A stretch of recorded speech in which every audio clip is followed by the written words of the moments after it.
Hello, everybody. Welcome. My name is Chris. I'm very happy to be here and to have Frank on stage. Hi, Frank. He made all the way from Bonn to Berlin. The beautiful Rhineland. The beautiful Rhineland. Yes, indeed. Frank, I'm sure most people here have come across your name in the past years, especially startup founders and tech enthusiasts. You have invested in a large number of startups and also have founded several tech companies yourself. Last year, you founded the venture capital firm Freigeist Capital, based in the beautiful city of Bonn.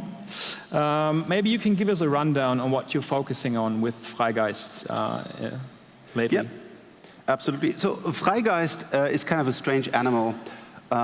Why? Because we don't have LP, so we don't have people giving us money, but we're investing our own money. It's a strange animal because we have a TV show called Die Höhle der Löwen, where I see new startups that are most of the time not technical, but have a focus on food. And we do those, it's now 8 food startups. And then on the other side, we have our core DNA, which is technology.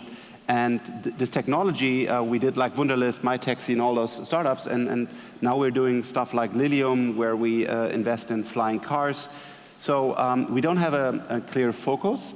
We're doing food and we're doing technology, and we're investing our own money. You mentioned the food companies. Why food? Well, I stumbled across it. I mean, today there are even a lot of food startups, a lot of conferences about food startups. But when I encountered for the first time food, it was in this show with this small bio soup, and I said, what the fuck? What should I do with soup? And I have a friend of mine, she's called Judith Williams, and Judith says, hey Frank, it's so delicious, it's amazing, I can sell it on TV, can you do the shop? I said, yeah, I can build an e-commerce shop, I mean, that's possible, but what should I do with soup? And then I thought, okay, let's do this abo model where I say all the startups, maybe some law firms, whatever, they have to sign up for a subscription, and then we can have some revenues, but let's see. And then we made the deal because Judith says we have to do that deal. And then I went to the big retailers, Lebensmitteleinzelhandel in Germany, and saw how big this market is. I mean, I was always in my tech bubble, kind of. I never went to a Edeka or Rewe to buy something. And then I saw like they have 2,000, 4,000, 5,000 stores, and you can generate a lot of revenues. And we were pretty impressed about, in combination with a primetime TV show, how fast you can ramp up these food startups. And then we said, okay, let's do more of them. So today we have 8, and we're in the 3rd year, and we're planning 100 million euros in revenue. Most of them are profitable, some of them are highly profitable. So it's a great business. Being in Berlin, Frank, I need to ask this question. So what's the advantage of being based in Bonn? Well, there is no advantage. Yeah. I mean, I'm born in Bonn, and so I live in Bonn. And I mean, I'm frequently here in Berlin. I mean. But I'm also in Munich, and I'm in Hamburg, and so it includes a lot of traveling. Some traveling, but a lot of video calls, but also traveling, and that's the hidden agenda of Lilium, so we can connect these cities faster, cheaper, and more reliable. So yeah, Berlin is definitely a kind of hot city. That's the place to be, but also Munich and Hamburg, and definitely not Bonn. It's a super nice city. We have the Deutsche Telekom, we have DHL, but it's not a startup Hochburg. Yeah. So, what is the central idea behind investing that fascinates you, that drives you? Well, we started that thing. So I have a partner. I have 2 partners. One is Mark, he's doing financial operations, legal, and the other guy's Alex, who's doing the technical stuff. And we sold our first company for a 2-digit million, and we sat in the car after signing the agreement and said, okay, shit, next week we have a lot of, for us at this time, a lot of money on our bank accounts. And until this point, I was just struggling to survive somehow. And then in that car, we had the idea to say, hey, let's put 1 million aside, slice it in 100K tickets, and just give it to startups, and the money will all go away. Because we knew how hard it was to build a startup. And the likelihood that the startup succeed was very, very limited. So we said, we just take 1 million and give it back to founders because we have struggled so much, and we just want to give something back and support them. So, and the idea was to write off the money, what we did. And we invested this money in Wunderlist, myTaxi, kaufDA, Northworks, and just through passion, because we liked what they do. I wanted to build a perfect GDD app like Wunderlist myself. I was driving a lot of taxi time, and it was so stupid to call somebody. And most of the time, people told us, don't do this investment. So the professional, more experienced guys than us told us for many times, for many good reasons, that this is very stupid to invest in this company. But we did it because we liked the product and we just want to give the money. And we ended up with great returns because, for example, Wunderlist was sold to Microsoft for, if you read TechCrunch, for several hundred millions. So we had even more capital. And yeah, so that's how we stumbled into investing. But not every investment turns out good. So you also like the risk, right?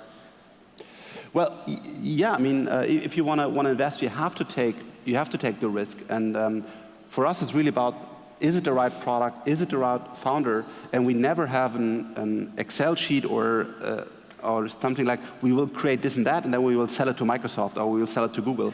We always start from the founder and the product, and do we like it? And the best case is, do we want to use it? Do we want to use it by ourselves? And that's the investment DNA. That brings me to the next question. How do you define success when you look back at your investments in the startups?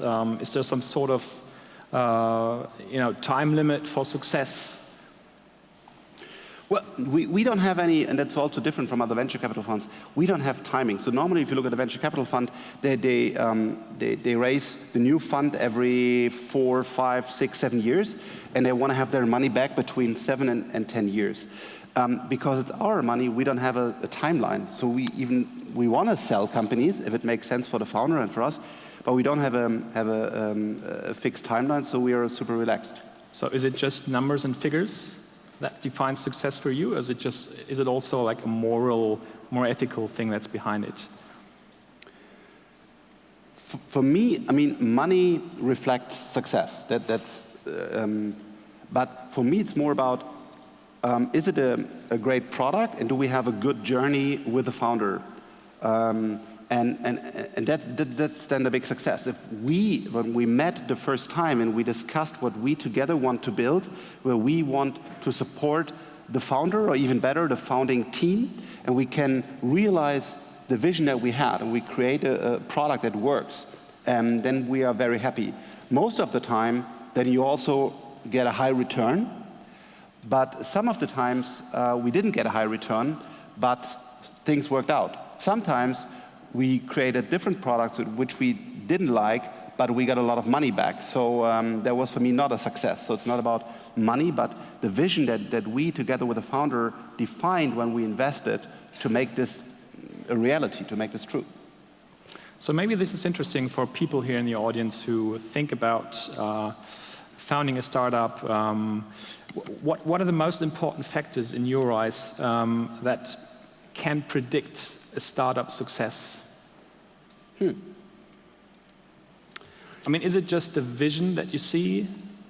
I mean, what can predict success? I mean, the first thing, the most important thing is, for me, with a founder, that he does not care too much about success.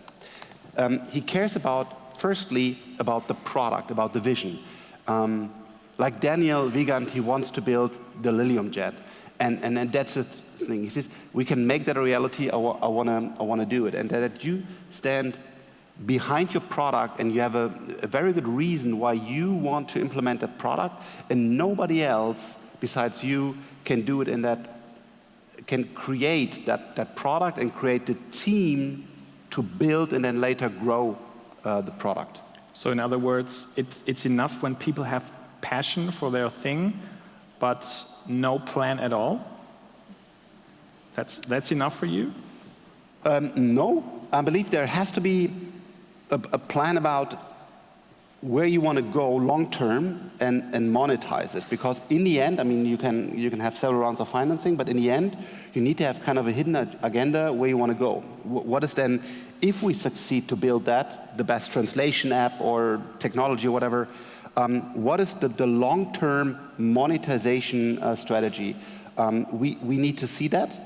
And that's also something where I believe in Germany we are weak, because if you look at an Apple, an Amazon, Google, they have very long-term strategies, and they know that they will burn a lot of money, but they have a long-term plan where when they then have the kind of market share with Prime or whatever, then they will basically print money. So that's something today, I mean, in the beginning when I invested, I didn't care about it, but because I just want to give the money and say, I want to support you.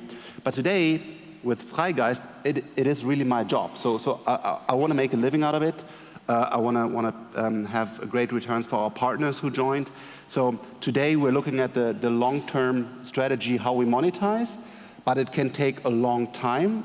But we need to be clear where we bring the product if it works out. The first company you founded was Software Solutions. It dates back to 1994. Is there anything that has changed since back then in terms of being embedded in a startup-friendly environment in Germany? What has changed since then? Well, basically everything. When I started Software Solutions, I did not even know the word startup. There was no venture capital, at least not for me, maybe in the Valley already, but it was just like I was working in a small company in Bonn, and there were a small team creating the first video conferencing system in the world. And of course, everything was 320 by 240, so on a normal iPhone display, even that you would say shit, but it was video conferencing, and it was not going via the internet, because when I started, there was no mainstream internet available. So what we did is, there was a technology in Germany called ISDN, and you could do bundle two channels, and you get a 128 kilobit. And we wrote in C++ our own video compression algorithm, and yeah, we launched the product. And that's where there was no internet mainstream. There was no venture capital. There was no, hey, cool startup. There was no, oh, I can sell that to Microsoft or something. We were just guys creating stuff and products. And I can still remember when I sold even my IP Labs company, and I never heard about startup conferences in the startup scene. And Lukasz Gadowski, who's for me one of the kind of the founding guys of the Berlin startup scene, besides Oli Samba, Lukasz called me and said, hey, great, Frank, you sold your company. Do you want to be part of the Gründerszene? And I said, what's the Gründerszene? And then he had this portal, so it was very funny. So then I see that there was an ecosystem, but we were so focused, even then, there were some scene that we were just building day and night and selling day and night, that we did not see that there's something like a startup. So correct me if I'm wrong, but Software Solution doesn't exist anymore, right? No. And there is this story where when Software Solutions went sort of bankrupt, you moved into your parents' house again. Mm-hmm. So what was that like? You didn't have any money. You had to start it from the beginning. No. I needed to start from down under, not even from the beginning. Yeah. So what happened? So Software Solutions, we created a multimedia CD-ROM framework. Was better than Macromedia Director, and earned some money with it. Very, very, very small money. I merged with a company doing consulting on novel netware, which created local network, which was super hot at this thing. So we merged the company into Create Media. From there, We put another guy in, and it became the Twist AG, and we created a small router hardware and software to connect local area networks with the internet. And we raised venture capital. We burned all the venture capital, but we also, at this time it was still possible, got a credit line at the local bank for 1 million euros. Today you get no credit line, which is also bad. But this time it was very easy. My CFO just went there and boom, we had a credit line of 1 million. At the Sparkasse, probably. At the Sparkasse, totally insane. So we burned also the million. We had a great product, but we didn't sell it. So, but the product was great. And then someday somebody came and say, Frank, do you want to sign for the 1 million personally? But we already used this credit line. It was maxed out. But even though, because I didn't give a shit, I just signed in that room for the personal debt. And 3 months later, the company was bankrupt, and I woke up with 1 million of personal debt. Of course, the company was bankrupt, I was bankrupt, and was fighting against private insolvency because I have no rich family, I cannot pay anything. And so it was all the guys now started their career at McKinsey and whatever. I had no vacation or whatever, which is no problem. I just worked from 16 to, I don't know, 25 or something. I just worked, and it was great. I'm thankful for that. But I woke up with 1 million debt and nothing. So my body kind of freaked out because if you have a problem with your brain, and it was very, very, very tough. So the good news is you went back on track. So today everything's fine. I want to move to today, Frank. In the past decades, Germany has been at the sideline, watching from the sideline while other nations became big players in huge tech trends. You're working together with Dorothee Bär, Germany's state minister for digitization, who counts on your, let's call it, expertise to transform Germany into a leading innovation country. Let's call it that. What makes you optimistic? This is a realistic goal. I don't know if this is a realistic goal. Let me tell you why I do it. What's behind it? So, when I look at what's happening, and you look at the power of GAFA, so Google, Apple, Facebook, Amazon, there are amazing companies. There are amazing founders, but they today have so much power that basically none of my startups can move one step without these companies being involved and making decisions. And I believe that's a little bit too much power. China created walls around China. China is big enough, we are very small. And that's why GAFA never went to China, but they created Tencent and Alibaba. So we have now the 4 American companies, we have the 2 Chinese companies, but we have nothing in Europe. Nothing. Maybe Spotify. Spotify is kind of owning music, which is great. But we're totally dependent, and they can do whatever they like, turn on, turn off, on all our services, whether it's our cloud computing, it's our commerce, it's whatever. We totally depend on them. And I believe that's a pretty bad situation, and I believe it's not fair, it's not healthy for the world. And that's why, I know it's very ambitious, that's why I want to change it and say we need at least 1 or 2 platforms in Germany that are the world champions. Whether it be in artificial intelligence, quantum computing, blockchain, many new things coming up. But we need a global champion that has the same power in his market like an Amazon has today in commerce and a Google has in search. Because otherwise, we will lose. It doesn't matter how many small, great startups we build, we have to build a platform that in some specific technology rules the world. So now that's why I joined the Innovation Council, or created the Innovation Council with Doro, because I really want to make that happen. And it takes a lot of time and a lot of people involved. We need politicians to be open for that. to give funding. Also, we have, of course, not the only stream of funding. We have politicians that have to be even more important. Aggressive policy making, having a sandbox for blockchain, having a sandbox for artificial intelligence, so that the politicians are aware that we are in that situation that I just described, because not too many are aware how bad the situation is. So educate politicians, and then make some small improvements that we have a little bit more a chance to create one of those meaningful platforms. That's why I'm in the Innovation Council. I can tell you that Doro Bär is super engaged. She's always reachable. She's really passionate about it. She wants to make it happen. She's making great connections to other politicians. But we also have to be realistic. What we can achieve, we have to see. We want to change something, but it takes time. It's very tough. She cannot make decisions because it's a complex political environment. So we're trying our best. We're putting our heart and soul into it to make a change in Germany, but it's a tough challenge. So you just mentioned you try to teach politicians. When do you teach them to form a ministry of digitization in Germany?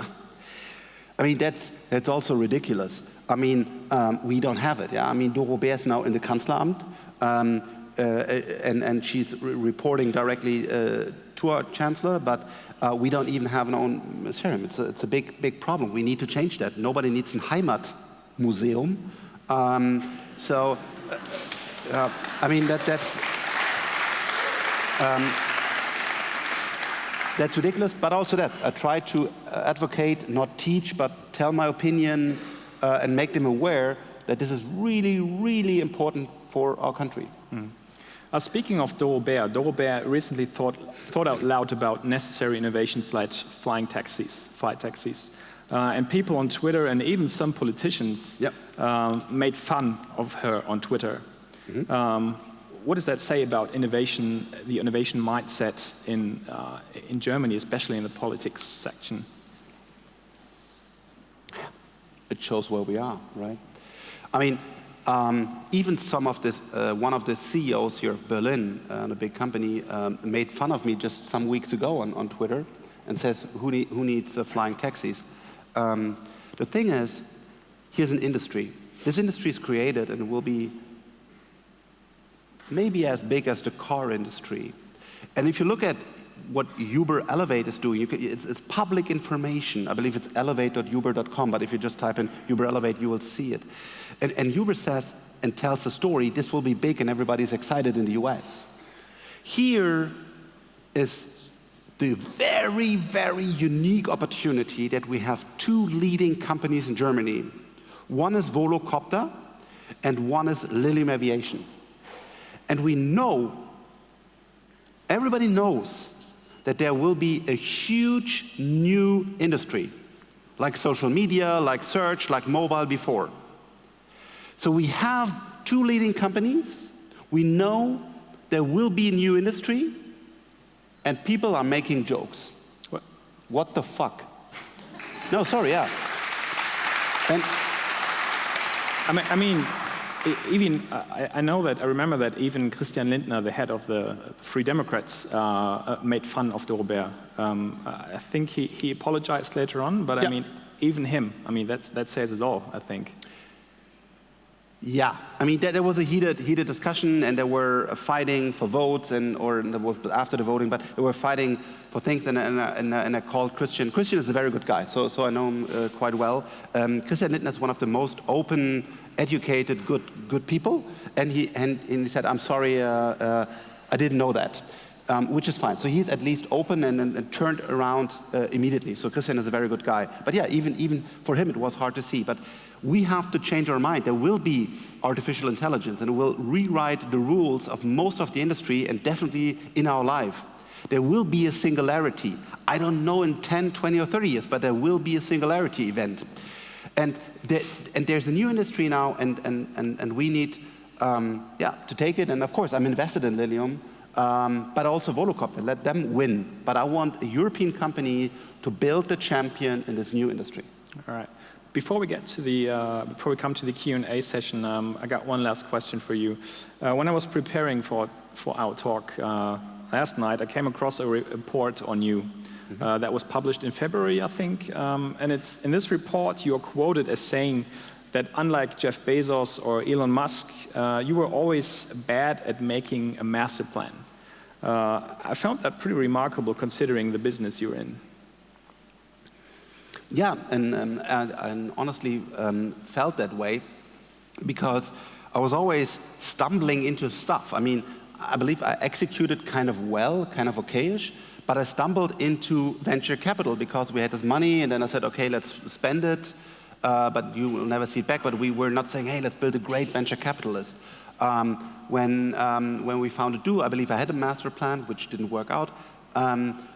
So I was very bad in thinking broader and long-term, but was more hustling and fighting in the day-to-day business. And that changed like 2 months or something ago, so now I have a master plan. And yeah, let's see if it this time works out. Mm-hmm. All right, thank you so far. I want to come to the Q&As. I'm not sure which ones I'm supposed to read out. I just read out one or two, if that's okay. Anonymous is asking, have you invested in any female founders? Yeah. Okay. Zoe from Neufund, for example. Yes. Do you see Berlin still as a key startup hub, or are you looking more in other places? If so, where? I didn't get that. Case? Key startup hub. Key startup hub. Or are you looking more in other places, and if so, where? I believe Berlin is important, for example, for the Chinese and for the US people, because I'm sorry, but even to get Europe on the radar for them is very complicated. And now Berlin managed to get some international hype, some international recognition, and that's why that Berlin is so important. But also be brutal honest here, if I look at where more interesting deep tech stuff is happening, it's Munich. Munich with the TUM, what they're doing is pretty brilliant. Mm-hmm. There is another one I really like. Would you hire or work with yourself? It